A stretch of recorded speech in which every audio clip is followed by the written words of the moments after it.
Hello everyone. आपण आजपासून म्हणजे या व्हिडिओपासून एक वर्ड सिरीज स्टार्ट करतो. कन्सेप्ट सिरीज आपली वेगळी असेल, ही वर्ड सिरीज आपण स्टार्ट करतोय. याच्या अंडर आपण अकाउंटचे काही बेसिक वर्ड्स आहेत त्याच्याबद्दल थोडं डिस्कशन करेल. हा व्हिडिओ कोणासाठी युजफुल आहे? जे 11th स्टँडर्डचे स्टुडंट्स आहेत, जे कॉमर्सला ऍडमिशन घेतात, जे 12th स्टँडर्डचे स्टुडंट्स आहेत, किंवा जे सीए फाउंडेशनचे खास करून स्टुडंट्स आहेत, सीएस फाउंडेशनचे स्टुडंट्स आहेत, किंवा सीएमए फाउंडेशनचे आहेत, किंवा बीसीए बीबीए असे काही स्टुडंट्स आहेत, बीसीए बीबीए एमबीए चे, ज्याचं कॉमर्स फील्ड नाही पण त्यांना सब्जेक्ट मध्ये कॉमर्स हा अकाउंटन्सी हा सब्जेक्ट आहे, त्यांच्यासाठी हा व्हिडिओ युजफुल आहे. किंवा या सिरीज मध्ये वर्ड सिरीज मध्ये येणारे जेवढे काही वर्ड्स आहेत हे त्यांच्यासाठी युजफुल आहे. ओके, चलो. हा फर्स्ट व्हिडिओ आहे ज्याच्या थ्रू आपण काही वर्ड्स बद्दल डिस्कशन करणार आहोत, जे बेसिक कॉमर्सचे वर्ड्स आहेत त्या सब्जेक्टचे, अकाउंटन्सी या सब्जेक्टचे. चलो स्टार्ट करूया आपण. हा, बघा, तुम्हाला काही वर्ड्स दिसतात. हे बघा, तुम्हाला एक तुम्हाला एक अपॉर्च्युनिटी आहे ज्याच्या अंडर तुम्ही काय करू शकता. समजा जर थोडा स्पीड होत असेल व्हिडिओचा, तर व्हिडिओ तुम्ही पॉज करू शकता आणि जे काही मिनिंग आहे त्या वर्डचं ते तुम्ही नोट करू शकता. बघा, फर्स्ट वर्ड आहे ऍक्सेप्टन्स. फर्स्ट वर्ड आहे ऍक्सेप्टन्स. आता ऍक्सेप्टन्स हा वर्ड कुठे कुठे यूज होतो? जनरली अकाउंटन्सी आणि लॉ दोन्हीमध्ये हा वर्ड यूज होतो. ऍक्सेप्टन्स म्हणजे काय? जनरली एखाद्या पर्सनला आपण काही ऑफर करतो, काही देतो आणि तो ती पर्सन काय करतो? स्वीकारतो. तो व्यक्ती ते स्वीकारतो, त्याला आपण ऍक्सेप्टन्स असं म्हणतो. बघा, acceptance means the act of taking or receiving something offered. जे तुम्ही ऑफर त्याला दिलं किंवा जे देऊ केलेलं आहे तो व्यक्ती जेव्हा घेतो तर आपण त्याला ऍक्सेप्टन्स असं म्हणतो. and used in accountancy and law. Generally accountancy आणि लॉ मध्ये ते वर्ड्स यूज केले जातात. एक्झाम्पल, बिल ऑफ एक्सचेंज आणि कॉन्ट्रॅक्ट ऍक्ट मध्ये आपल्याला ऍक्सेप्टन्स वर्ड पाहायला मिळतो. सेकंड आहे अकाउंटिंग पॉलिसी. अकाउंटिंग पॉलिसी, आता हे अकाउंटिंग पॉलिसी काय आहे? अकाउंटिंग ट्रान्झॅक्शन्स रेकॉर्ड करताना जे रूल्स आणि रेग्युलेशन्स आपण यूज करतो, अकाउंटिंग ट्रान्झॅक्शन्स रेकॉर्ड करताना जे रूल्स रेग्युलेशन्स किंवा जे मेथड आपण यूज करतो त्याला अकाउंटिंग पॉलिसी असे ट्रीट केलं जातं. बघा, accounting policies are the specific principles, rules and practices applied by an entity. Entity means organisation in financial statements. म्हणजे जेव्हा ते त्यांचे फायनान्शियल स्टेटमेंट्स प्रिपेअर करत असतात. फायनान्शियल स्टेटमेंट दोन टाईपचे असतात, एक इन्कम स्टेटमेंट आणि पोझिशन स्टेटमेंट. मग ते जेव्हा फायनान्शियल स्टेटमेंट्स प्रिपेअर करत असतात तेव्हा जे रूल्स किंवा प्रिन्सिपल्स अप्लाय केले जातात ते प्रिपेअर करत असताना एंटिटी कडून, त्या ऑर्गनायझेशन कडून, त्याला आपण अकाउंटिंग पॉलिसी असं म्हणतो. Example, valuation of fixed assets, valuation of inventory, depreciation methods etcetera. हे अकाउंटिंग पॉलिसीचे काही एक्झाम्पल्स. नेक्स्ट वर्ड आहे अक्रुवल बेसिस. नेक्स्ट वर्ड आहे अक्रुवल बेसिस. आता हे काय आहे? अक्रुवल बेसिस काय आहे? हे बघा, जनरली जेव्हा बिझनेसमध्ये जे ट्रान्झॅक्शन्स किंवा डिलिंग्स होत असतात ते दोन प्रकारे होतात, एक कॅश आणि क्रेडिट. कॅश आणि क्रेडिट उधारीवर पण होतात आणि रोखीवर पण होतात. मग जेव्हा ते ट्रान्झॅक्शन्स कॅश बेसिसवर होतात आणि ते ट्रान्झॅक्शन आपण रेकॉर्ड करतो बुक्स ऑफ अकाउंट मध्ये, त्याला आपण अक्रुवल बेसिस असं म्हणतो. बघा, तुम्ही एखाद्या पार्टीला क्रेडिटवर गुड्स सेल केले किंवा क्रेडिटवर गुड्स परचेस केले, पेमेंट इमिडिएटली होत नाही किंवा इमिडिएटली पेमेंट तुम्हाला रिसीट होत नाही, पैसे मिळत पण नाही, पैसे जात नाही, पण ट्रान्झॅक्शन या इयर मध्ये झालेलं आहे, ते ट्रान्झॅक्शन तुम्हाला रेकॉर्ड करावं लागणार, ते इन्कम तुम्हाला शो करावं लागेल as per accrual basis. Accrual basis means where revenue means income or expenses are recorded when a transaction occurs rather than when payment is received or made. म्हणजे transaction ज्या डेटला होतं त्या डेट प्रमाणे ते रेकॉर्ड केलं जातं. पेमेंट कधी मिळतं किंवा पेमेंट कधी दिलं जातं त्याच्या बेसिसवर तर रेकॉर्ड केलं जाणार नाही. This basis is also referred as mercantile basis of accounting. त्यालाच आपण मर्कंटाइल बेसिस ऑफ अकाउंटिंग असं म्हणतो. कळालं का? बघा म्हणजे असं कोणताही बिझनेस आपण जनरली म्हणू शकत नाही की तो ओनली प्युअर कॅश बेसिसवर होतो. क्रेडिट ट्रान्झॅक्शन होतातच. मग ते क्रेडिट ट्रान्झॅक्शन आपण बुक्स ऑफ अकाउंट मध्ये रेकॉर्ड करतो as per accrual basis. Goods purchased on credit, machinery purchased on credit, काही असू शकतात. बघा 3 वर्ड झाले. Next accrued asset.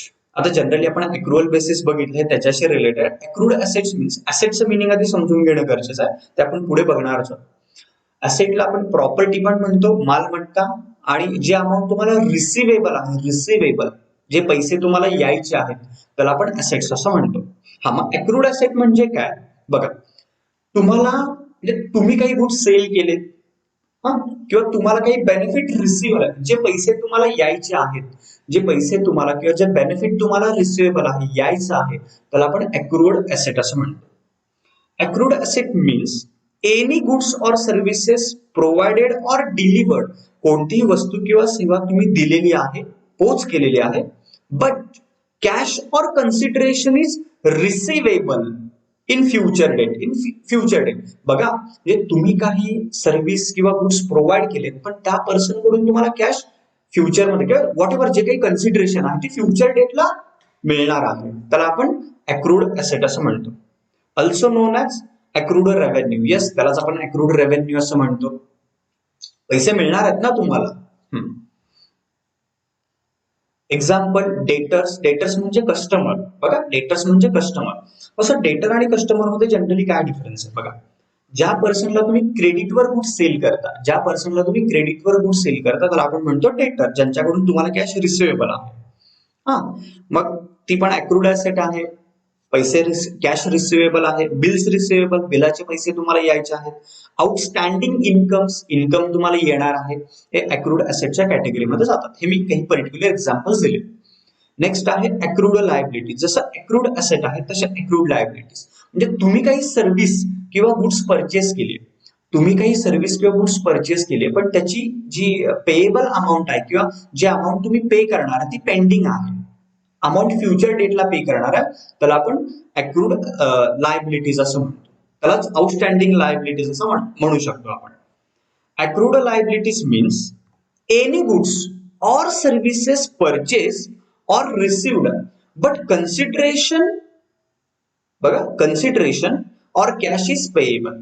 Generally cash म्हणजेच कन्सिडरेशन.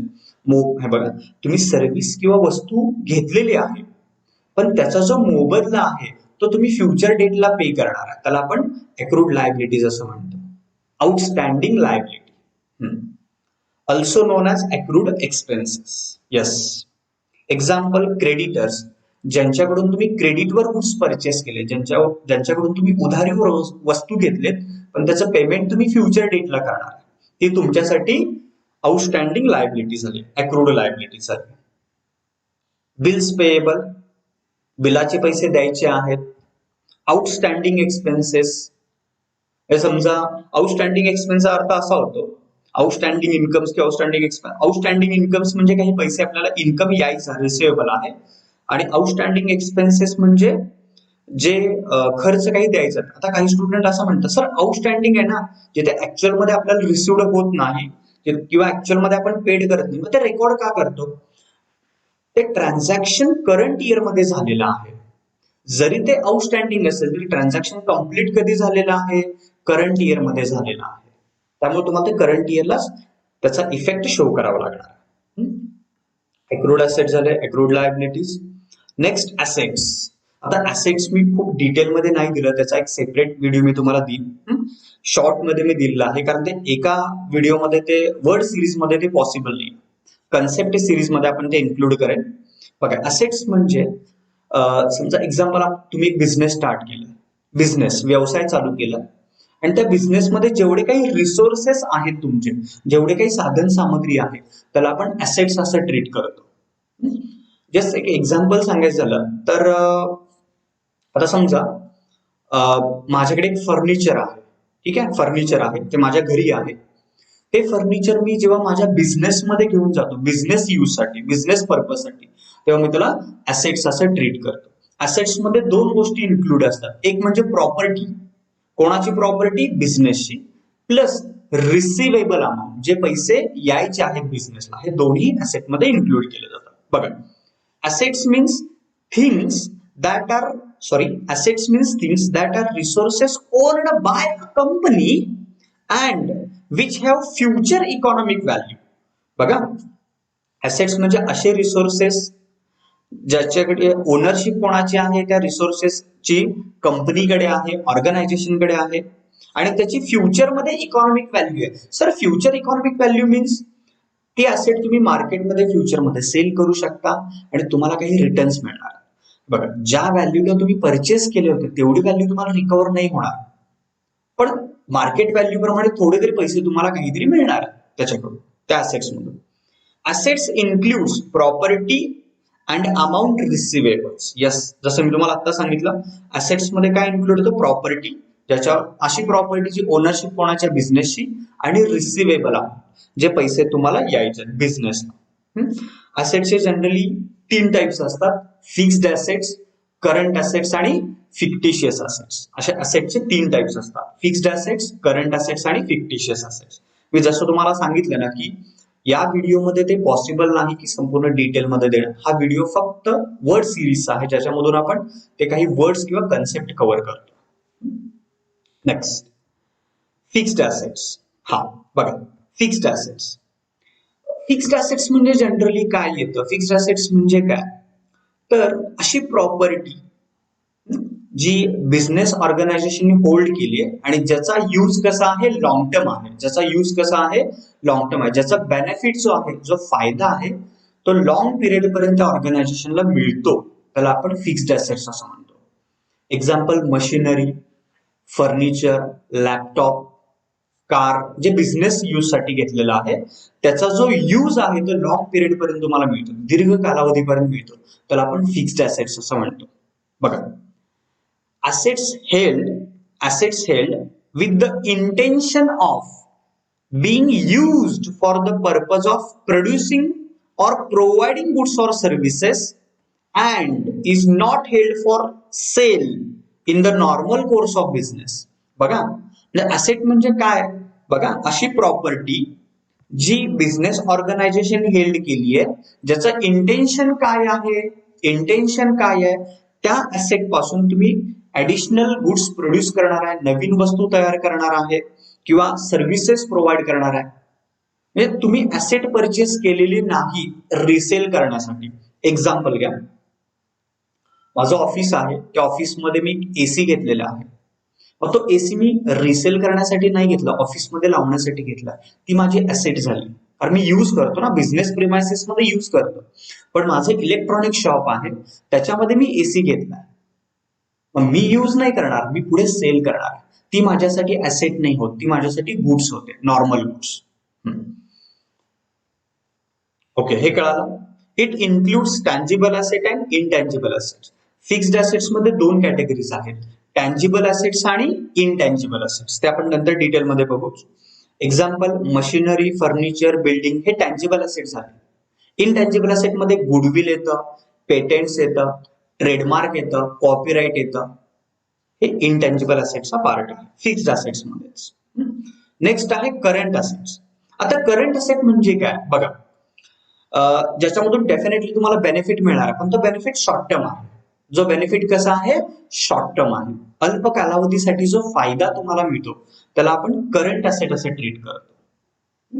बघा, किंवा अशी प्रॉपर्टी, अशी मालमत्ता ज्याचं इझिली कॅश मध्ये कन्व्हर्जन होतं, त्याला आपण करंट असेट असं म्हणू शकतो. सहज रोखतेमध्ये रूपांतर होतं, त्याला आपण करंट असेट असं ट्रीट करतो. बघा, assets that are expected to be converted into cash or consumed in the production of goods in the normal course of business. बघा, अशी असेट ज्याचं इझिली कॅश मध्ये कन्व्हर्जन होतं, किंवा जे नॉर्मल तुमचा कोर्स आहे, नॉर्मल कोर्स म्हणजे जो तुमचा अकाउंटिंग इयर आहे 12 मंथचा, त्याच्यामध्ये त्याचा यूज होतो किंवा कन्झम्पशन होतं, त्याला आपण करंट असेट असं म्हणतो. एक्झाम्पल बघा, स्टॉक. तुमच्याकडे जो स्टॉक आहे तो त्या पर्टिक्युलर पिरियड मध्येच यूज होतो प्रोडक्शन प्रोसेससाठी, रॉ मटेरियलचा असेल. जर फिनिश गुड्स असेल तर त्या पर्टिक्युलर इयर मध्ये तो सेल होतो. जो काही आपण प्रोडक्शन केलेला स्टॉक आहे. Cash in hand, cash at bank, तुमच्याकडे जी कॅश अवेलेबल आहे किंवा बँकमध्ये तुमच्या जी कॅश अवेलेबल आहे ती इमिडिएटली चेंज होत असते. विड्रॉल्स केला डिक्रीज होते, डिपॉझिट केला इन्क्रीज होते. त्यानंतर बिल्स रिसिवेबल ही पण करंट असेट आहे. जनरली कसं होतं की विदिन 12 मंथ्स जे अमाऊंट रिसिवेबल आहे तुम्हाला बिझनेसला मिळणार आहे त्याला आपण करंट असेट असं ट्रीट करतो. नेक्स्ट आहे हे बघा कसं होतं की फिक्स्ड असेट आणि करंट असेट. फिक्स्ड असेट्स आणि करंट असेट्स. फिक्स्ड असेटचा जो बेनिफिट आहे तो लॉंग पिरियड पर्यंत तुम्हाला मिळतो आणि करंट असेटचा बेनिफिट आहे तो शॉर्ट टर्म आहे. शॉर्ट पिरियडसाठी तुम्हाला त्याचा बेनिफिट मिळतो. नेक्स्ट आहे fictitious asset. Actually fictitious asset ही अशी असेट आहे त्याला आपण इमॅजिनरी असेट असं म्हणू शकतो. इमॅजिनरी ऍक्च्युली ते रिअल असेट नाही. ह्याच्यासाठी मला सेपरेट व्हिडिओ द्यावा लागणार आहे. एका व्हिडिओमध्ये ते मी नाही सांगू शकत, पण एवढंच लक्षात ठेवा की इमॅजिनरी असेट, फिक्टिशियस असेट. बघा, fictitious assets are the assets which has no tangible existence, ज्याचं कोणतंही टँजिबल एक्झिस्टन्स नाही, जी तुम्हाला पाहायला मिळत नाही, दिसत नाही, but are represented as actual cash expenditure. But are represented as actual cash expenditure. Generally कसं असतं की बिझनेस स्टार्ट करत असेल, आपण एक एक्झाम्पल देतोय मी तुम्हाला, पुढे काही एक्झाम्पल असतील. बिझनेस स्टार्ट करत असेल तुम्ही, तर फर्स्ट इयरला तुम्ही जो काही एक्सपेंडिचर करता, प्रमोशन पर्पज असेल, ऍडव्हर्टाइजमेंट काही असेल, मग तो एक्सपेंडिचर त्या एकाच वर्षी तुम्ही इन्कमच्या अगेन्स्ट ऍडजस्ट करू शकत नाही. जनरली काय होतं, एक्सपेन्सेस हा इन्कमच्या अगेन्स्ट ऍडजस्ट केला जातो आणि मग तुम्हाला प्रॉफिट किंवा लॉस मिळतो. पण पहिल्याच वर्षी सुरुवातीला फर्स्ट इयरला ऑब्व्हियसली इन्कम तुमचा लो असणार आहे आणि तो जो एक्सपेंडिचर आहे तो तुम्ही त्या इन्कम अगेन्स्ट ऍडजस्ट करू शकत नाही. मग ते काय केलं जातं, तो एक्सपेंडिचर ऍसेट साइडला शो केला जातो आणि प्रत्येक वर्षी थोडा थोडा त्यातला जो एक्सपेंडिचर आहे तो इन्कमच्या अगेन्स्ट ऍडजस्ट केला जातो. त्याला फिक्टिशियस असेट असं म्हणतात. म्हणून तर त्यांनी तो ऍक्च्युअल कॅश एक्सपेंडिचर असं म्हणाले. Fictitious asset means fake or not real. Yes, आता सांगितलं, ऍसेट साइडला रेकॉर्ड करतो पण ती रिअल ऍसेट नसते. त्याचं मिनिंग पण मी सांगितलं तुम्हाला. बघा, example, discount on issue of shares. Shares issue करताना डिस्काउंट दिलाय, तर ते तुम्ही एका वर्षी नाही दाखवू शकत डिस्काउंट. तो ऍसेट साइडला शो करून एव्हरी इयर तो राईट ऑफ केला जातो. किंवा प्रिलिमिनरी एक्सपेन्सेस, सुरुवातीचे काही खर्च असतील. ठीक आहे, हे बघा, जर तुम्हाला एकदा व्हिडिओ नाही कळाला परत दुसऱ्यांदा पण व्हिडिओ बघा.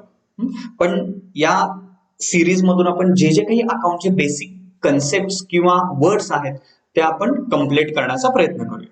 Next, advance.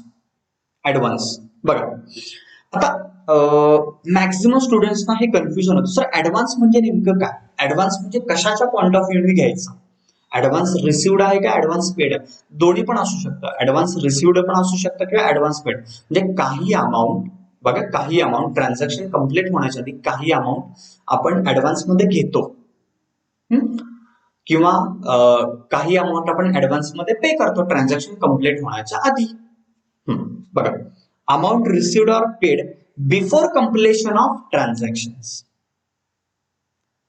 means cash receipt or paid before receipt of goods or services and payment of goods or services. Yes, म्हणजे सर्व्हिस किंवा गुड्स रिसिव्ड होण्याच्या आधी तुम्ही ऍडव्हान्स मध्ये काही पेमेंट केलेत किंवा तुम्हाला तुम्ही काही गुड्स किंवा सर्व्हिस प्रोव्हाइड करण्याच्या आधी तुम्हाला ऍडव्हान्स मध्ये काही अमाऊंट रिसिव्ड झाले. आता जनरली त्याच्यामध्ये दोन कॅटेगरीज येतात.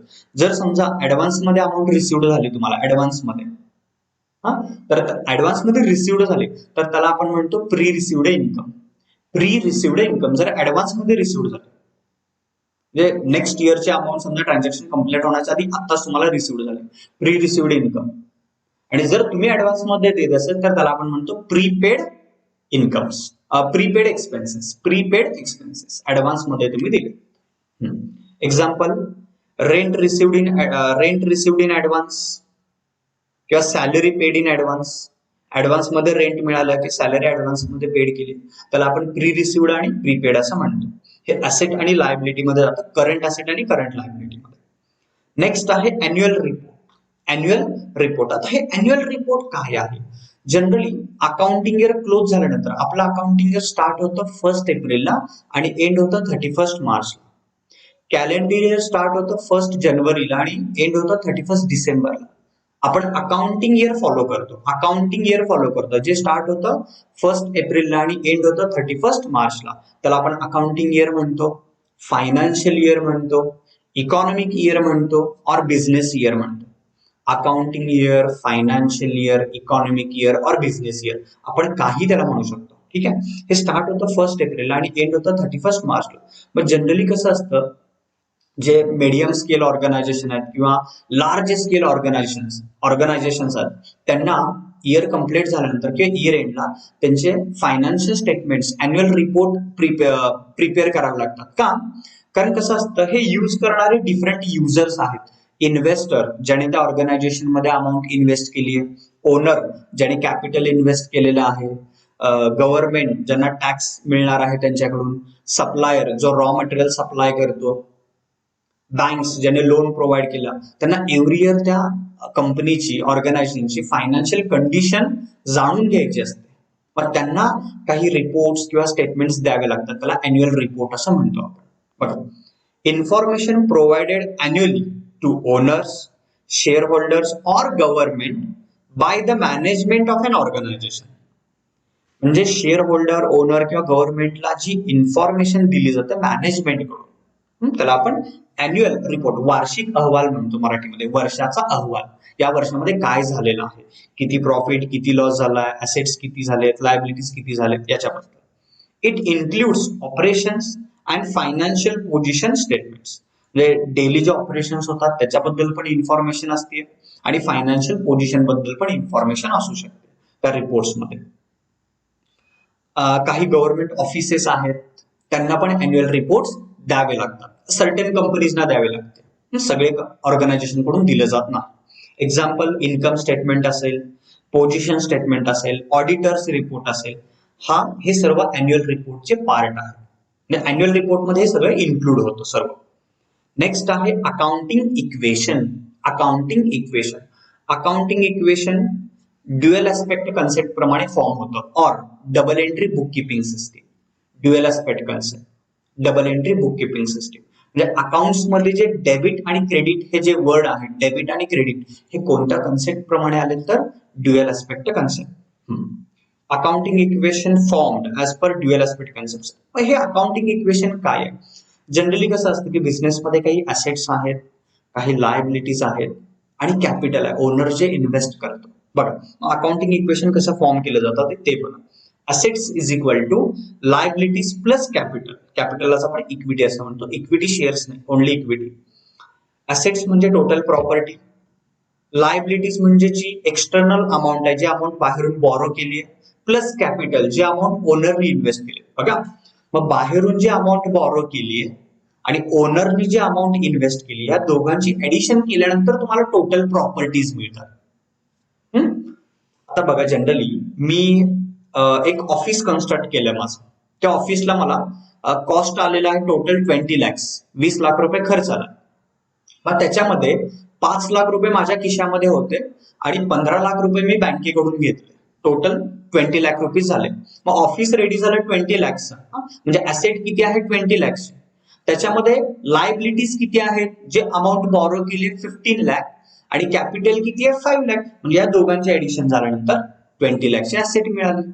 आता याच्यामधून जर मला ऍक्च्युअल लायबिलिटीज कॅल्क्युलेट करायचे असतील तर ऍसेट मधून माझी अमाऊंट लेस करणार, कॅपिटलची अमाऊंट लेस केल्यानंतर तुम्हाला नेट लायबिलिटी मिळते, लायबिलिटीची अमाऊंट मिळते.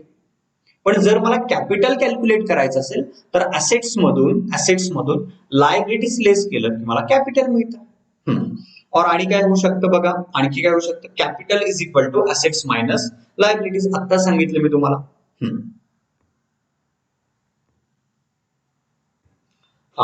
नेक्स्ट वर्ड आहे अमालगमेशन. अमालगमेशन, आता हे अमालगमेशन काय आहे नेमकं कन्सेप्ट? खूप वेळा तुम्ही हा वर्ड ऐकला असेल. अमालगमेशन म्हणजे दोन ऑर्गनायझेशन, बघा, दोन ऑर्गनायझेशन जेव्हा एकत्र येतात तेव्हा त्याला आपण अमालगमेशन असं म्हणतो. दोन ऑर्गनायझेशन एकत्र येऊन एक नवीन ऑर्गनायझेशन फॉर्म करतात, तेव्हा त्याला आपण अमालगमेशन असं म्हणतो. कसं असतं हे बघा, दोन पार्टनरशिप फर्म आहेत मार्केटमध्ये, दोन पार्टनरशिप फर्म आहेत किंवा दोन सोल ट्रेडिंग कन्सर्न आहेत.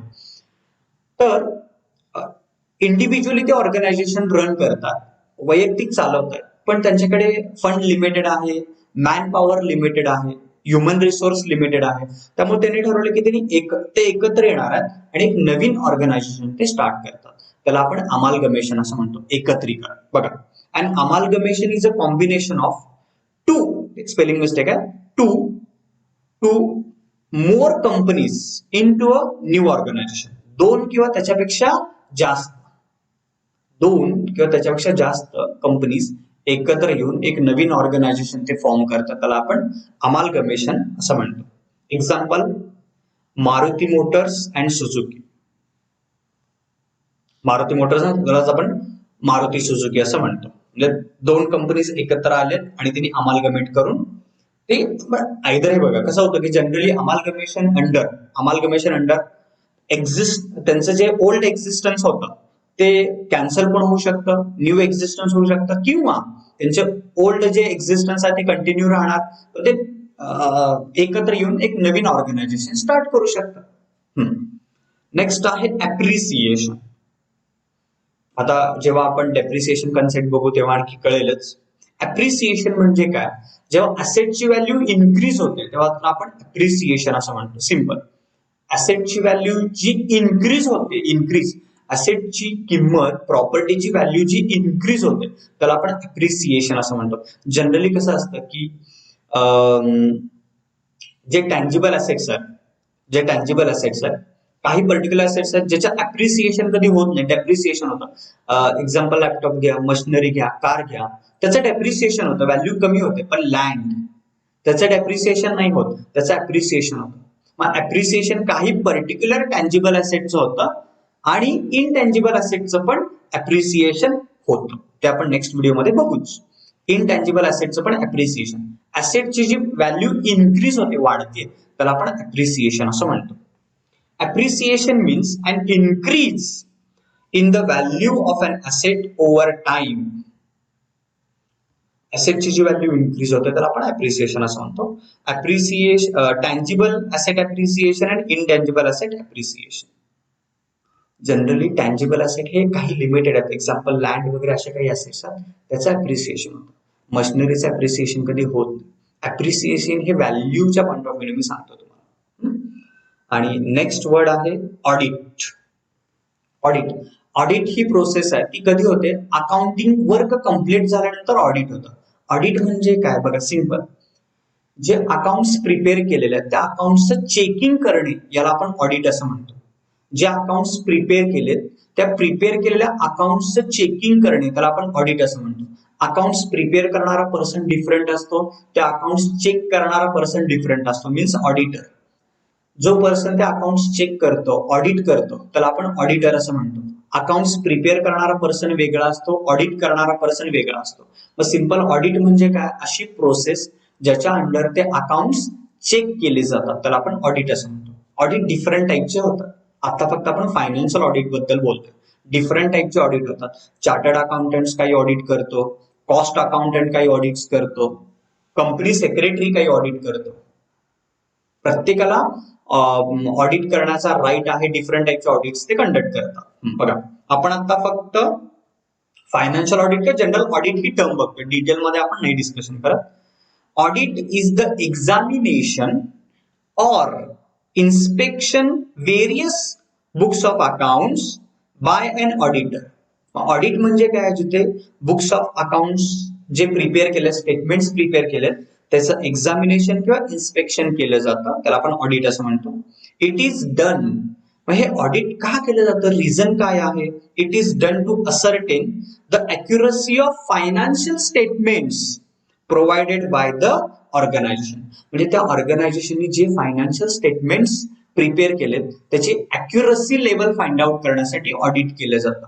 जनरली कसं असतं, तर ऍज अ इन्व्हेस्टर, समजा मला एका कंपनीमध्ये इन्व्हेस्ट करायचं, तर मी काय चेक करणार, त्या कंपनीचे फायनान्शियल स्टेटमेंट्स, ते पण कोणते फायनान्शियल स्टेटमेंट, ऑडिटेड, ज्याचा एक प्रॉपर ऑडिटरनी काय केलेलं आहे, ऑडिट केलं आहे. मग ते चेक केल्यानंतर मी बघतो, हा नाही यस, या कंपनीचे फायनान्शियल स्टेटमेंट्स काय आहेत, करेक्ट आहे. ओके, ठीक आहे. या म्हणजे जनरली जे आपण वर्ड सिरीज आता स्टार्ट करतो, एका व्हिडिओमध्ये मी 15 वर्ड्स कव्हर करतो.